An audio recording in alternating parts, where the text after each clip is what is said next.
د هغې نه بعد ورور سوال کړی دی چې تهجد مونځ دا څه ټایم کې کیږي. تهجد مونځ کله چې د شپه داخلي شي نو ماسخوتن مونځ وشي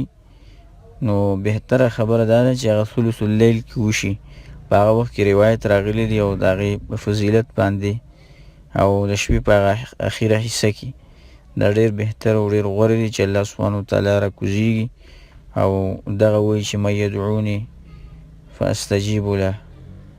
نو چې څوک زما نه دعاګانې غواړي چې زه د هغې دعاګانې قبولې کړمه او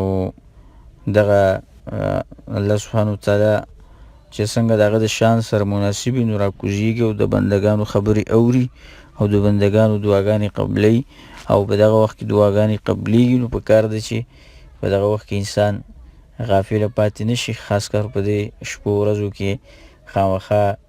ځان له توښه برابرول پکار دي د آخرت دپاره او تهجد ښه په پابندۍ سره کول پکار دي ځکه شپې ډېرې اوږدې دي او نور وختونو کې هم شی کولی. تهجد د شپې په هر ټایم کې شی کولی، خوب ولا شرط نه دی چې خامخا ته به اوده کېږي او چې اوده نه شي نو بیا تهجد نه کېږي، نه چې څه ټایم کې ته موفق شوې او تعالی الله سبحانه وتعالی توفیق درکړه نو په هغه ټایم کې د شپې تهجد کېږي او په هر ټایم کې کېږي. والله اعلم.